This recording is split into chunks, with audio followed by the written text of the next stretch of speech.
My name is Louis Ewing, Lewis-Ewing. I guess I'm better known as Lou Ewing. And what is your birthday? I was born on May the 8th, 1934. May the 8th, 34. Mm-hmm. Where were you born? I was born in a little community just south of here, south of Winchester. It's called, by the name of Stevens City, Virginia. It's located about 75 miles due west of Washington, D.C., in the beautiful Shenandoah Valley of Virginia, northern end of the valley. So tell me about your family when you were growing up, about your parents and your siblings. Well, I had two parents, obviously. My dad was an orchardist, worked on an apple orchard. My mother is a housekeeper. I have six siblings. There are seven of us in the family. I had three brothers and three sisters. Wow. All three of my brothers and I, all four of us have served in the military. All of us enlisted in. My oldest brother was in the Army Air Corps at the end of World War II, before they separated the Air Corps into a separate branch of the service. He was in the Army Air Corps at the end of World War II. My second oldest brother was in the Navy during the Korean War, although he's served in the Mediterranean more so than anywhere else. So the Korean War era veteran. Korean War era What's veteran. his name? His name is John Ewing. He is deceased now. My oldest brother is deceased also.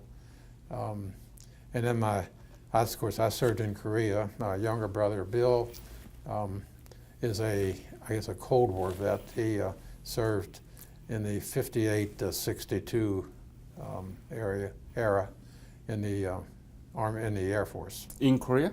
No, he was not in Korea. Not in Korea. He didn't get out of the States. But so most of your brothers in the military? all four of us served All in the four military. of you? Yeah, served in the military at one time or another. That's an honor.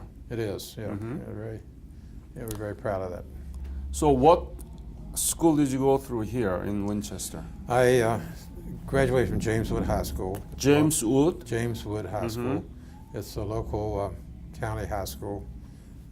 When did you graduate? Graduated in 1952. I have to admit that I wasn't the best student at that time.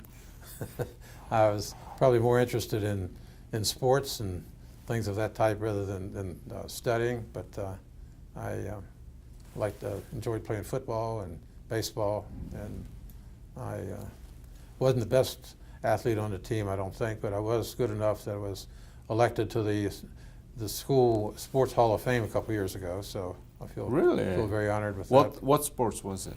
Pardon? Football? For sports, but football and baseball. I see. Football and baseball. Let me ask you this question. Did you learn anything about Korea during your school? No. No. Really, I mean, when I graduated in 1952, the war had been going on for just about a year. And it was kind of a non-issue. I knew that guys who had been in school with me and then a few years earlier than me had been drafted and gone in the Army and gone to Korea, but we really didn't talk about it that much. It was just kind of a non-factor.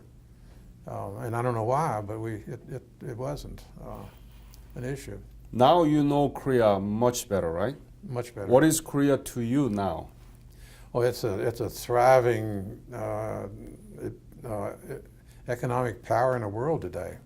They've done such a fantastic job in Korea since the end of the war.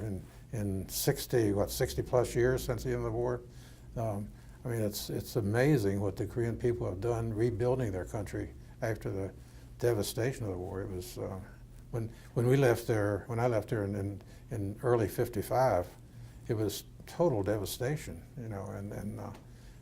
But I've been back to Korea twice on revisit tours, and it's just absolutely amazing what you see in Korea today with the high rises in Seoul, how all the big buildings, like any country here, any city here in the United States, and you know, the road system, the bullet train from Seoul to Busan, things like that. It's just amazing the evolution of Korea over the last 60 years. So it proves to me that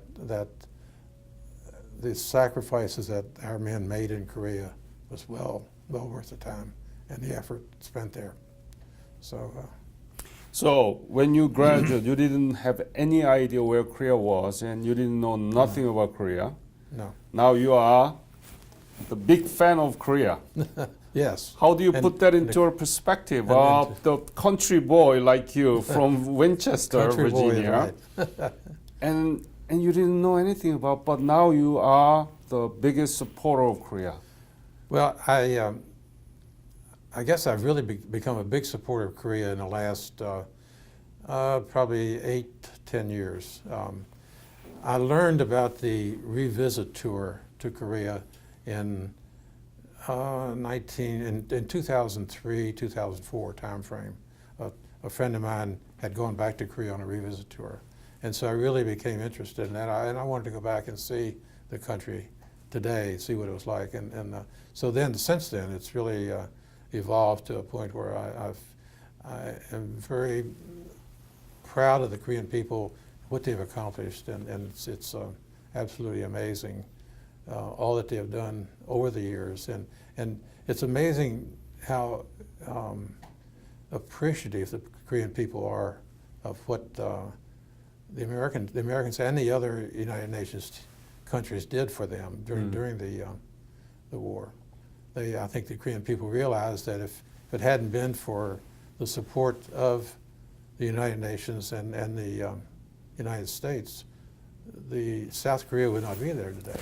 It would have been part of North Korea, and that would be a shame, absolutely. But as you know, our world history textbook doesn't teach more about it. Just there is only one paragraph about the Korean War. Unfortunately. Nobody talks about Louis Ewing there, but only talk about MacArthur, right? Or everybody just it's all about MacArthur. Yep.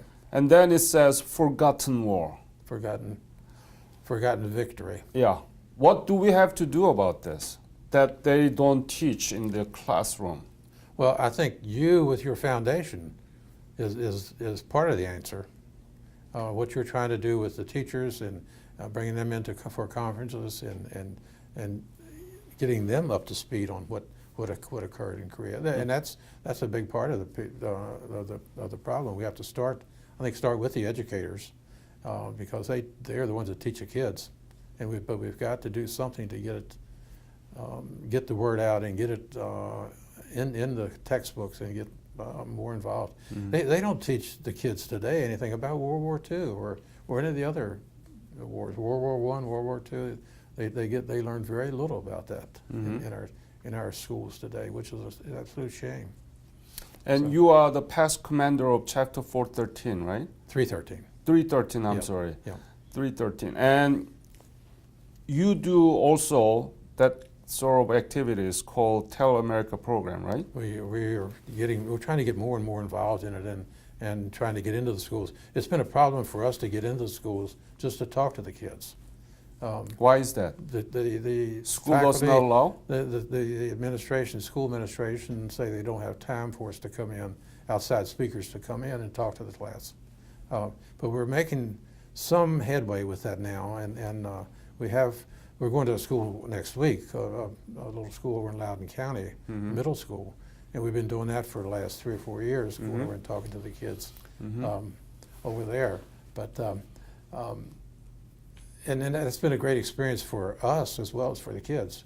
It's really a lot of fun to go in and talk to the kids and listen to them, but they have no knowledge of what's going on or what went on in Korea or any of the other countries during the war. Exactly. So that's why we are doing this. That's why you're doing what you're doing, and we commend you for that. And foundation working with about 20 teachers. They are working on each interview, and they taking out important clips, and it's going to be happening to your interviews too. So the teachers will listen to this interview. They will take out your comments about Korea. You know what happened. They will take it out and they will make it as a teaching material. And very famous writers are writing about 16 chapters on the Korean War right now and modern Korea. So that's how we want to do. Keep your legacy. So please continue to help are you us. gonna be able to get that into the printed textbooks? Yes, as well also. as the digital textbooks? Both. Yeah, because I'm sure a lot of schools are still using printed copies, printed books rather than digital. So, But now is the trend. The trend is that they want to use it digital. yeah, And most importantly, it has to be teachers' decision. If they want to teach about Korea, they want to choose this material rather than hard copy textbook. yeah. So that's why we're doing this. But they have to be exposed to it first. Exactly. And that's what you're doing Yep. with your foundation, and that's fantastic that you're doing that, and that's a big first step. That's right. So after graduation, what did you do? Well, I knew that I was going to be drafted if I didn't enlist, and so I don't think I was ready to go to college right out of high school. I told you I wasn't a real good student in high school, so I got a job. My uncle owned a lumber yard, and so I worked for him, delivering building supplies to people who were contractors who were building houses and that type of thing. And I got tired of waiting to be drafted, quite frankly. So finally, in 1953, I went in, enlisted in the Army. What month? In April of '53, enlisted in the Army, and they sent me to Fort Eustis, Virginia, for basic training. And we finished basic, and of course, Fort Eustis was the transportation headquarters for the United States Army, and so they had 5 disciplines that you could go into. You could go into the motor pool to work with trucks and jeeps and that type of thing. I had locomotives. You could go into the railroad, harbor craft, fixed wing aircraft, and rotary wing aircraft.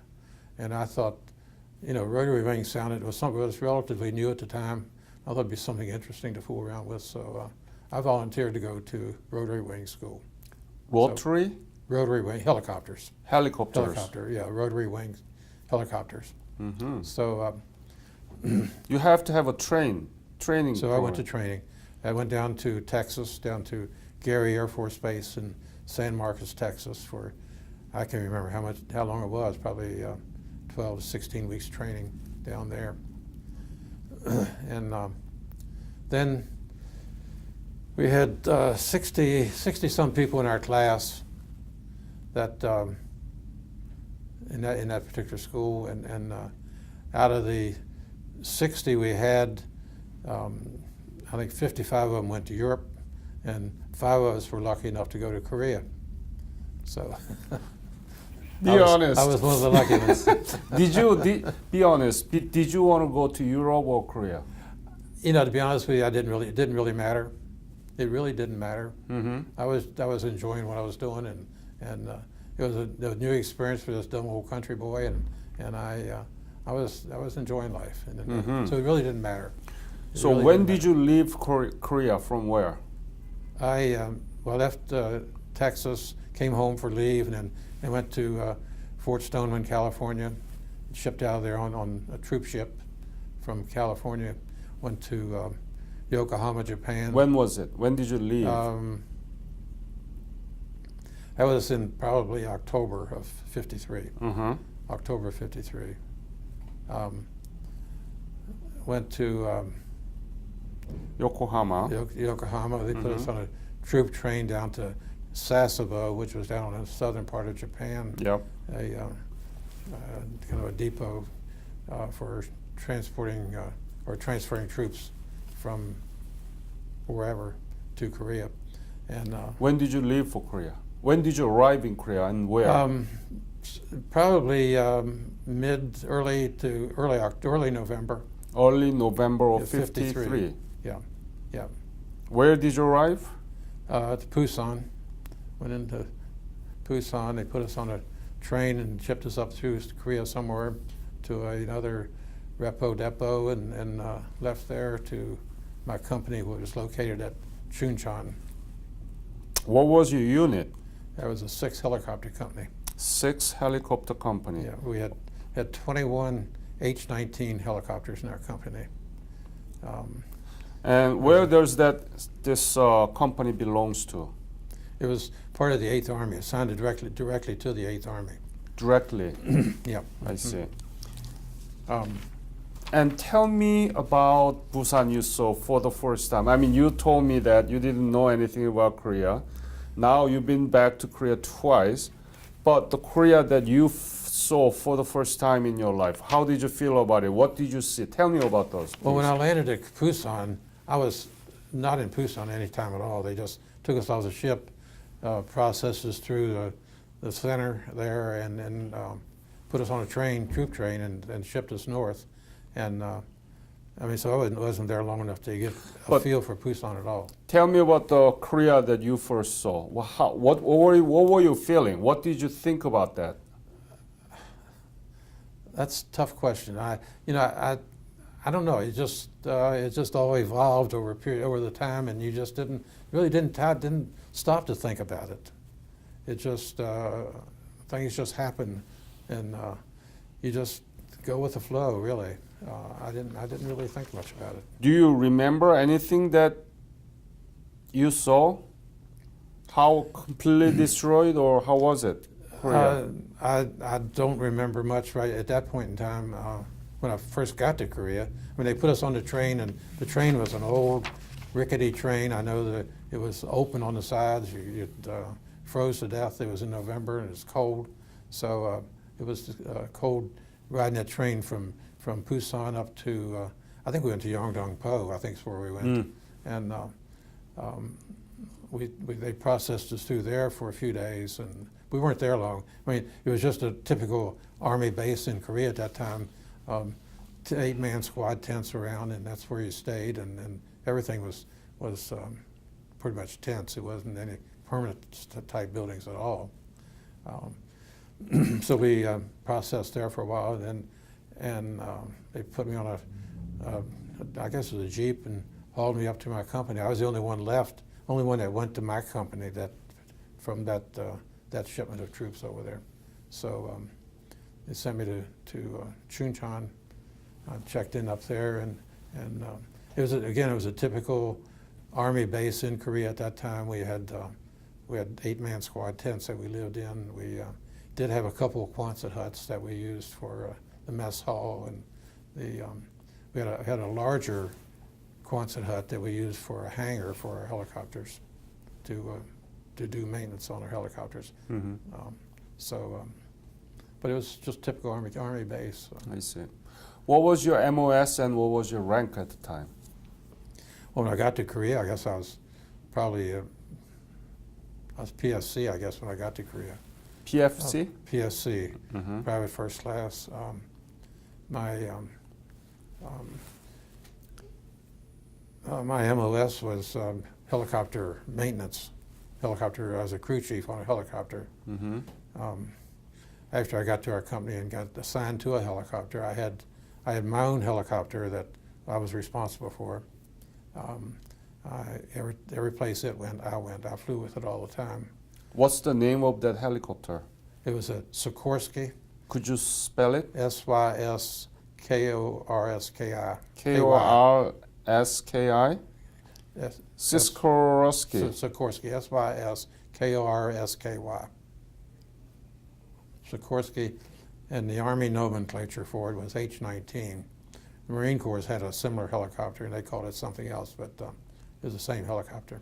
What was this helicopter for? Was it for battle or is it for the Strictly transport. transport? We would haul ammunition or food up to the troops on the front lines, Mm-hmm. and then evacuate wounded from the front lines back to hospitals back in the rear. That's primarily what our guys did the whole time they were there. What does it look like? Sikorsky. It was a Is big. it long one? It was a big single rotor, main rotor, with of course had a tail rotor on it, but it was and I don't know how to explain it to you except it was just a big. Yeah, we'll be able to find it Yeah. from the web. And so you were trained to maintain those Yeah. helicopters, right? Did you like it? Oh yeah, I loved it. Yeah. Uh-huh. It was a great job, great job. Mhm. And we, in the company I was with, we had a shortage of pilots, so the crew chief almost always flew as co-pilot in the co-pilot seat, and so the pilots, of course, we didn't have any flight training, but the pilots would let you fly once in a while. You did too? Most of the pilots would let you fly, yeah. Uh-huh. So I got to the point where I could fly pretty well. Oh. And we could, I had one pilot in particular that was really good. He'd let me land and take off even, and rather than just fly across country. So I could say I could fly reasonably well. And I probably would have stayed in the Army and gone to flight school. Mm-hmm. I would have stayed in the Army and gone to flight school if they would let me fly, but I was wearing glasses and they wouldn't let you fly with glasses. That's So, right. So, and back at that time, they didn't have LASIK surgery and things like that, like we have today, that you could have your eyeballs adjusted, so you could do that. But Yeah. I would have loved to have gone to flight school and become a pilot. But So you can handle the helicopter in the emergency case right now? yeah, well, depends on what kind of helicopter. Yeah, it is, right. maybe, yeah. Black Hawk. Yeah. Well, who knows? I probably could not. I mean, to be honest with you, Yeah. but I'd try if in an emergency. I would try. Believe me. How was the living condition at the time there in Chuncheon? Well, my living conditions were great compared to our guys who were on the front lines. I mean, we had a nice tent. We had an 8-man squad tent. We usually had about 6 guys in each tent. And we had you had nice warm cots at night. We had warm food all the time. So we were doing very well compared to the guys who were out on the front lines in the trenches. So I feel very fortunate from that standpoint. But by the time the war ended, with the ceasefire, so that the soldiers in the front line, they were much better situation than before. Oh, of course, I'm sure they were. Yeah, I wasn't there, so I don't know how they lived, but I'm sure they lived much better after the war ended. Yeah, they had more permanent quarters, I guess you would say, and a little more stability in the way they conducted themselves on a day-to-day basis. So. Were you married at the time? No. No. I met my wife. I guess I met her in my junior year in high school, but we started dating our senior year in high school. We became engaged about a year later, and then I went to Korea, and we didn't get married before I went to Korea. But So you were engaged? I was engaged when I went to Korea, Oh. and she waited for me. I got back home I think the 27th of April of 1955, and we got married on May 1st. So I tell everybody she was waiting at the church door for me when I got back. When did you come back? I came back I got home on April 27th, 1955, and we got married on May 1st. So that was 1955, so it's been almost 62 years. So, May 1st you did? Yeah. Mary Jane. Mary Jane. Yep. So you must wrote a lot of letter back to her Lots of while you were letters, there. Yep. So you know my business card has the copy of those, right? Yeah, but you won't see any of mine. We had a little party one day and burned them all. You did? Yeah. Why? I don't know. I don't know why we did it, to be honest with you. We just decided that was the best thing to do. We didn't want anybody reading our mail. So we sit down and burn them all. The ones I sent her and the ones she sent me. So. Wow, that must be a kind of movie scene, right? I don't know. Maybe it's because rated, not PG-13, right? R-rated. But no, we decided that was the thing to do, so we did. We didn't want our family to read them or anyone else to read them, so we just... You must have missed her a lot while you were there. Well, we did, yeah, obviously, yeah, very much. Yeah, she, and I hope she missed me a little bit. She waited for me anyway. So how much were you paid for your job? What was your salary? Very little. Annual salary? Yeah, to be honest with you, I don't remember what the base pay was. I do remember, I think my base pay was something less than $100 a month. But I remember I was on flight pay because I was flying. Oh. And my flight pay was more than my base pay. I think my flight pay was $120 a month. So it was great to be on flight status. So you got almost like a 220. Yeah, something like that, yeah. Yeah. You were a rich man. So yeah. And I sent most of it home because I didn't need any. To whom? Yeah. Mary Jane or your mother? Probably to my mother, yeah. And we bought war bonds with it, really is what we bought, and a lot of savings bonds. And so when I got home, I had pretty good savings, really, for that time. Yeah, many told me that they bought a brand new car when they returned. Well, I didn't buy a new car, but I bought a car and paid cash for it, which is hard to do. Yeah. I mean, did you send all the money back, or did you spend something? Oh, I kept some money. Okay. Yeah. And were there any Koreans working with you at the time? Oh, we had Korean houseboys. Houseboy. Yeah. Tell me about it. Young man. Oh, we had different guys at different times. So we had one little guy that was named Charlie, and he was a great little guy. He probably 14 years old. I mean, he took care of everything for you. He took care of our, shined our shoes for us and kept our tent clean, shined our shoes for us, got our laundry done for us, and did everything for us. He was a great little kid. Nice boy. A nice kid. We took pretty good care of him too. One of the guys rode home and ordered clothing for him. Yeah. We had we bought him a lot of clothes and things, shoes and pants and shirts and things. And had those sent over, and of course we all helped pay for them. It's amazing, isn't it? Yeah, it is. They are lucky enough to get someone like you, so that you pick the clothes from the catalog, and your family send them out. Made in USA. Made in USA. That's right. You can't find clothes made in USA today. But no, we took good care of him, but he took great care of us. See, we had a good relationship with Charlie, and. That's the first human relationship that you had with the Koreans. With the Korean, yeah. I mean, he's just a real good kid. What was the most difficult thing for you to serve there in Korea?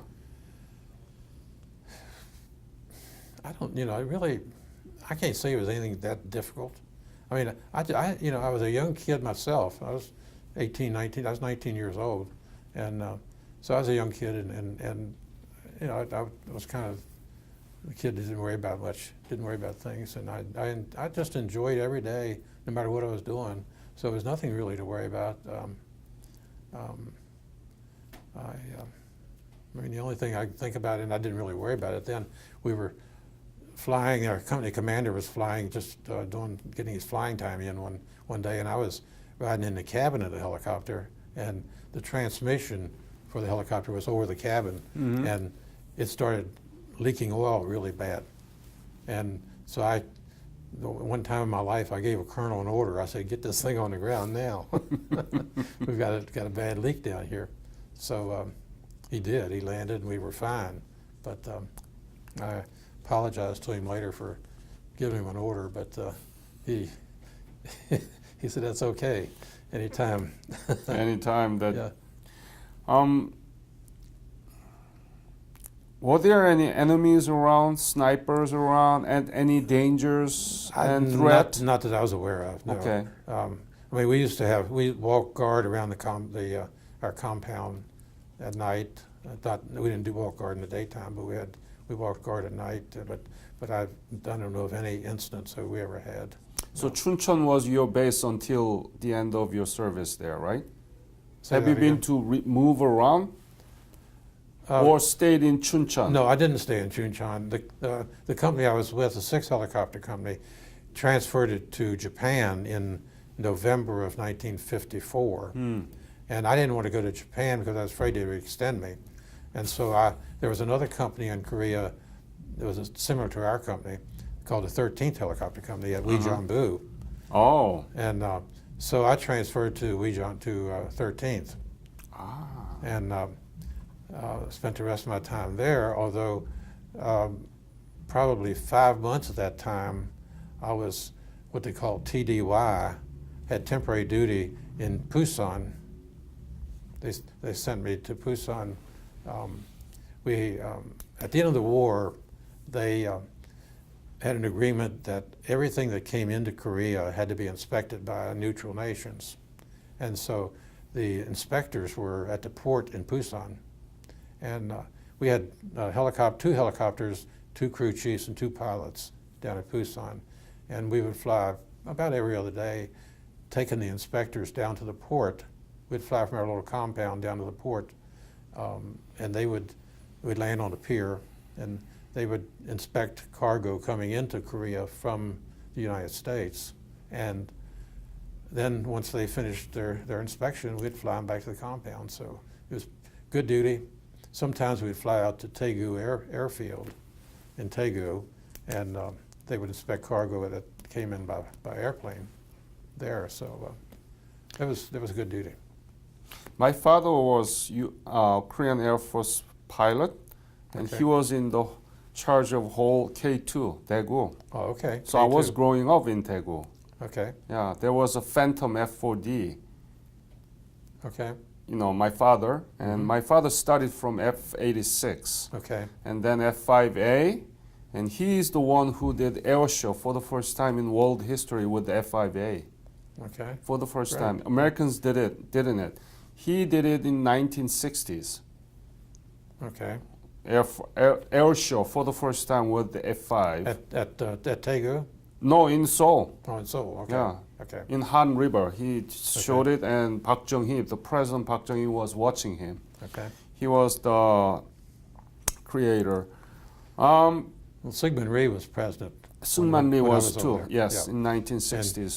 And we transported him around a lot too. Oh, you did? Yeah. Tell me about it. Well, after the war, of course, the road systems were bad, and flying helicopter was about the best way to get around Korea. Right. And so anytime any of the dignitaries wanted to go anywhere, they'd call us, and we'd fly to Seoul and pick them up and take them wherever they wanted to go. And so Syngman Rhee was president, and if he had to go wherever, we would go down and pick him up, and we'd transport him to where he wanted to go. And then, Do you remember that you saw him? oh yeah. Yeah. Tell me about it. Well, he was just he was the president of South Korea, so, and I was just a little old army, maybe I was a corporal at that time, so, I didn't interact with him that much.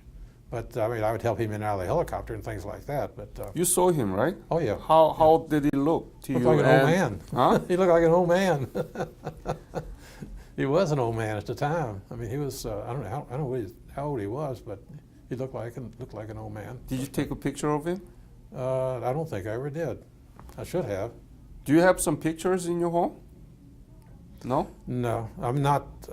I have some pictures I took in Korea, yeah, but I don't have any pictures of him. But we hauled him around. We hauled General Maxwell Taylor, who was the commanding officer. You gotta send that pictures to me. I'll see what I have. I'm not sure what I have, but I'll see what I have. So tell me about the Korea you saw in Uijeonbu, Daegu, Busan, and have you been to Seoul, right? Yeah. When you were there? Yeah. Tell me about it. I need picture before and after, and that's the legacy. That's the thing that we need to tell our children. Tell me about it. Well, there's a book that was written a few years ago called Korea Reborn that I think it displays the difference graphically. I know and, that. And the picture of Seoul right after the war and Seoul today, and I think that tells the whole story. And that's really the Seoul in the previous picture, the first picture, is the Seoul I remember from the time I was over there, and that's pretty much what you saw everywhere in Korea. I remember flying over some of the mountaintops over there that were totally bare because all the artillery and things that were fired into those mountains just totally destroyed all the vegetation on the mountains. So you would see tree stumps sticking up out of the ground, but there's no trees or anything, and so it was total devastation, really, every place you looked. When you go into downtown Seoul, it was total devastation. Buildings totally destroyed.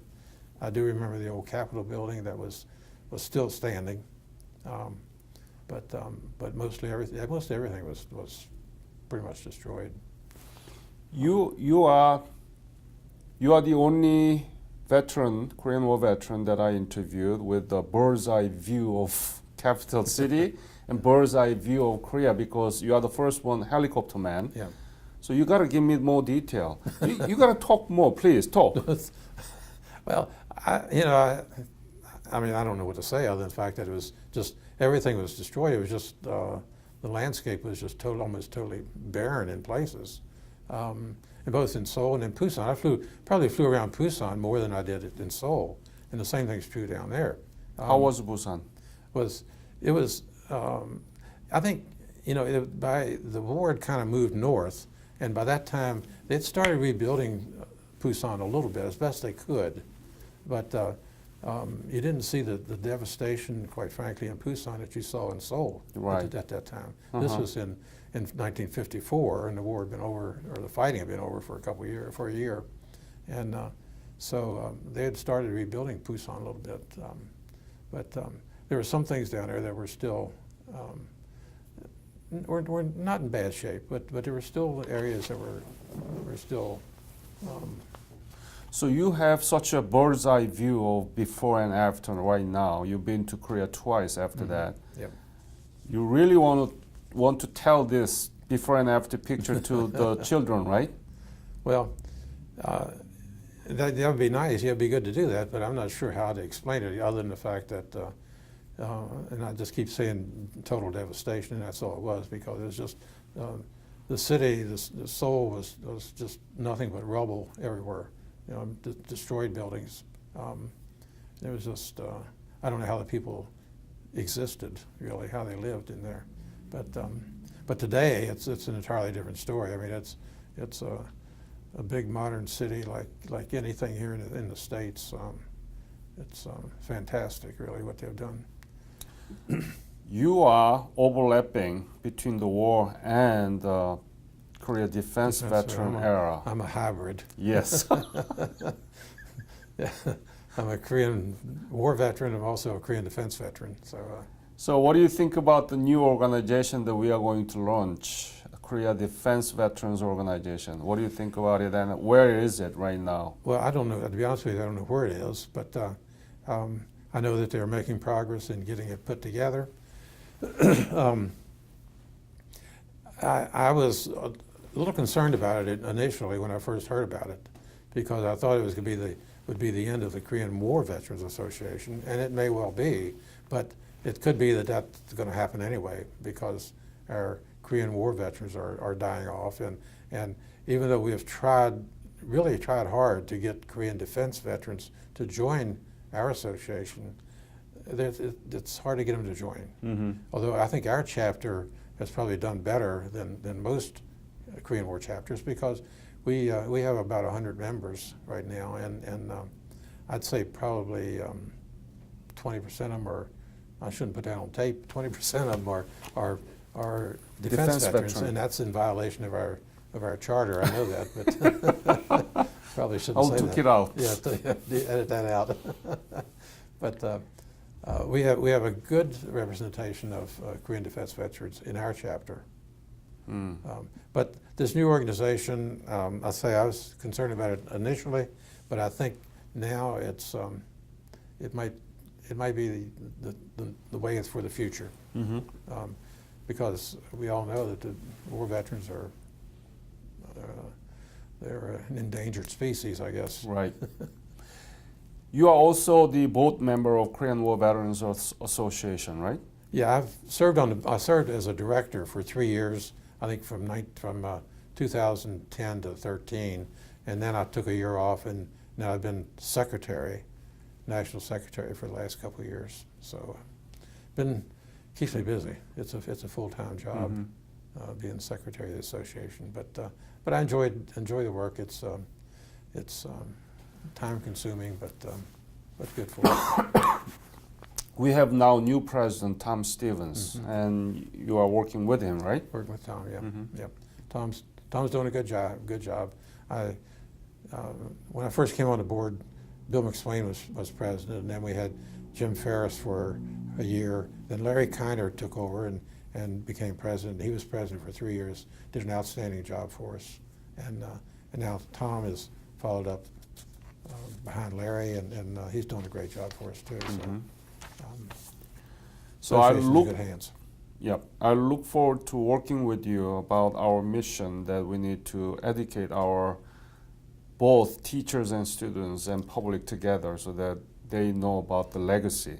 Yeah, I know we've talked about that, and I'll see what I can do to try to get our local people, more of our local people on board. I know that it's difficult for you to make the contacts with different people, and so I'm going to work on that a little bit for you and see what I can do. But no promises, no commitments, but I'll try. Sure, I know you've been very helpful, and I want to thank you for that. You're very Any welcome. other message or any other episode that you didn't tell me? Anything I didn't tell you? I don't tell you everything I know. I don't know. I can't think of anything else that's really that important. Again, it's a pleasure and honor to work with you. I know that you are a critical part of the Korean War Veterans Association, and I think that you have to also commit for the Korea Defense Veterans Organization if it is established. And we've been working with the Korean government Ministry of Patriots and Veterans Affairs, and I think that you should involve there very positively. So I will make an input to them.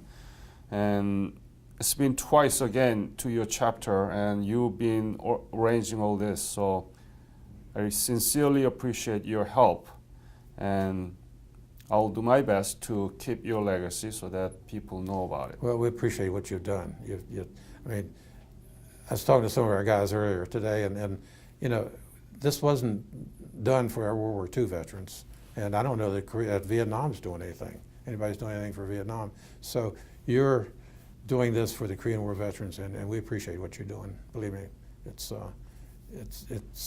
done to help retain our legacy, and so that it's there for our students to see for years to come. It'll be out there forever. So I think that's important, and we commend you for doing that. It's Thank you very good. much, sir. It's good. Thank you, sir. Thank you for your time too.